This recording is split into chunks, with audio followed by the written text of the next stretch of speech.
If you want to turn your video into a vertical 9:16 format in CapCut, this quick tutorial is going to show you exactly how to do it. Whether you're making content for YouTube Shorts, TikTok, or Instagram Reels, setting the correct aspect ratio is one of the most important first steps because it makes your video fit perfectly on mobile screens. And if this video helps you out, make sure to hit like and subscribe for more easy CapCut tutorials just like this. Let's jump in. First, open your project in CapCut and make sure your video is already placed in the timeline. This is important because you need to select the clip before adjusting the format.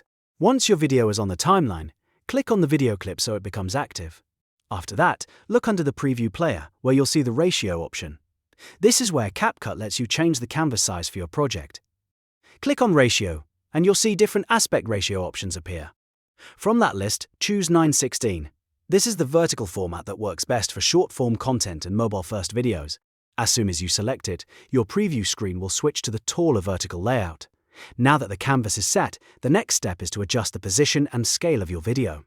Because your original clip may have been recorded in a different format, you may need to zoom in, drag the video up or down, or reposition it so the most important part stays centered in the frame. Take a moment here to make sure your subject looks clean and properly framed. If needed, use the scale controls to enlarge or shrink the clip until it fits the 9:16 view the way you want. This part matters because it helps your final video look professional instead of cropped awkwardly. Once everything looks right in the preview, you're ready for the final step. Click Export in the top right corner to save your vertical video. CapCut will process the project and create your new 9:16 file, ready to upload to your favorite platform.